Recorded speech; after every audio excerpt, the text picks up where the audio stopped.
يا ياسر ارسل لي عمره. ارسلك عمر شلون؟ العظيم والله والله وبالله وتلاه، هذا أنا أمام المشاهدين وأمامك. ترجع للسعودية ترسلي لي أوراقك وضبط أمورك، تجين تاخذين عمرة في المدينة وترجعين. أنا صادق وأنا مسؤول عن كلامي، صدقوا هنا إن شاء الله فيزا، من ناحية مصاريف، من ناحية طرق، من ناحية من كل شيء أمامكم أقولها.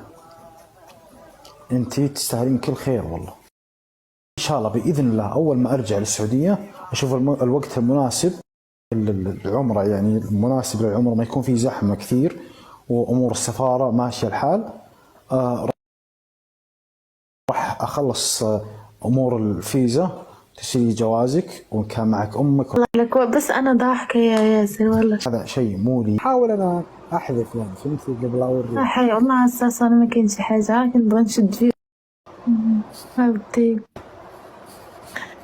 وباقي تشجع يا لساتك تتشجع. كيف أمورهم طيبين؟ الحمد لله.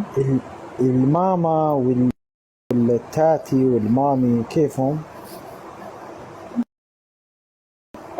شكرا كل شيء تمام، دارنا بخير الحمد لله.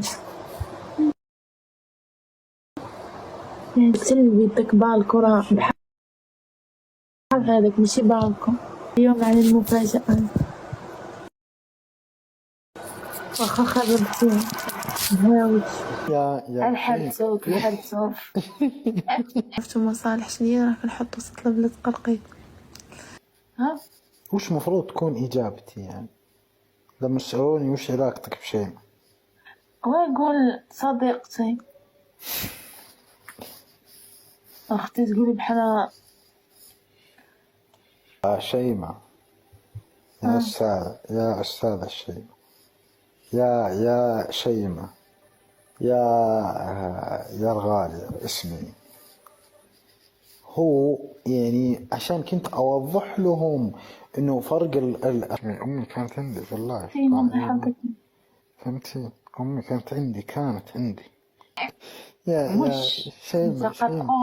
شيماء يما أفتح موضوع عندي 12,000 وكان اسمي تقول أمي كانت عندي وتنسيت راسك حتى مسافر لدبي تقول كانت عندي باللايف. الصداقة بين الصديق والأخ، فيعني الصديق يكون أوكي يعني صديق، والأخ يكون علاقتك معاه يعني يعني أمي كانت عندي في اللايف يوم أفتح الموضوع.